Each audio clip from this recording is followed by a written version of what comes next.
Bismillah, walhamdulillah, wassalatu wassalam ala rasulillah wa ala alihi wa sahbihi wa man tabi'a sunnatahu ila yawmiddin. Assalamu alaikum wa rahmatullahi wa barakatuh. Brothers and sisters, welcome to another short session of the benefits and lessons that can be derived from different hadith from the book Adab Mufrad. Today we start with chapter 356, the names that Allah the Mighty and Exalted loves the most.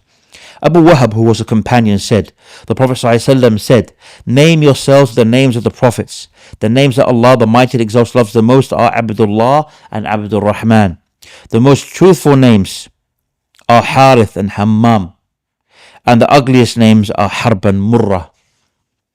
So this shows us, 1, Allah the Mighty and Exalted created man and jinn for his worship. So he loves everything that shows the servant's praise and worship of him. 2, at all times people sow what they will reap, either in this world or in the hereafter, as the word Al-Harith depicts.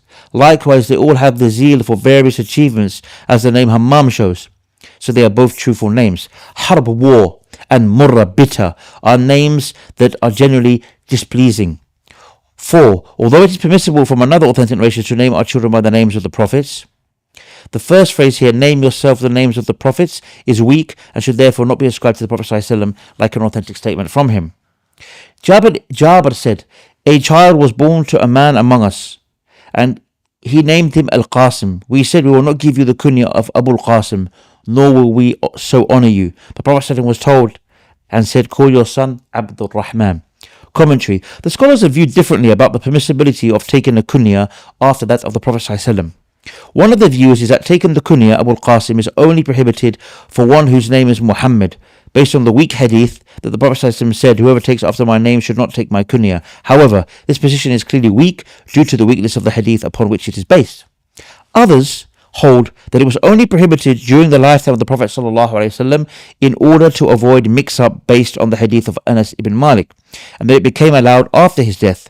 The third opinion, which is, inshallah, the correct position, Allah willing, is that it is generally prohibited to take the kunya Abu al-Qasim, whether during the lifetime of the Prophet ﷺ or after him, or whether the person is also named Muhammad or not. This is because the Prophet ﷺ stated the reason for the prohibition and said, I am Abu al-Qasim, Allah gives and I distribute. And this is a status that is not conferred on anyone during his lifetime nor after him. Thus, no one should also bear the kunya.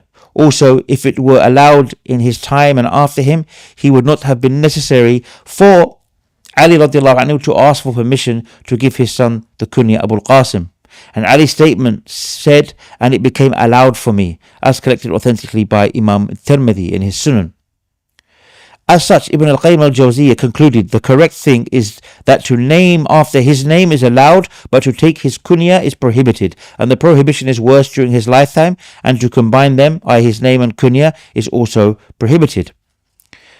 Chapter 357, changing a name to another name. Sahal said, Al-Mundhir ibn Abi Usaid was brought to the Prophet ﷺ when he was born, and the Prophet ﷺ placed him on his thigh while Abu Usaid was seated near him. The Prophet ﷺ became busy with something in front of him. So Abu Usaid told someone to take his son from the leg of the Prophet ﷺ. When the Prophet ﷺ became aware of it, he asked, where is the child? Abu Usaid said, we sent him home. The Prophet ﷺ said, what is his name? He said, such and such. The Prophet ﷺ said, no, rather his name is Al-Mundhir, meaning the warner. So we called him Al-Mundhir from that day onwards. The name that Allah the Mighty and Exalted hates the most. Abu Hurairah said, the Messenger of Allah ﷺ said, the name that Allah hates the most is that a man be called the King of Kings. The prohibition indicated here includes all names that have the same meaning, such as Shahan Shah, which is Shah is the title of Persian kings in the past, and similar. So in this lesson, brothers and sisters, we got to hear what are the most beloved names to Allah, Abdullah and Abdul Rahman, and the most disliked names, Harb and Mur.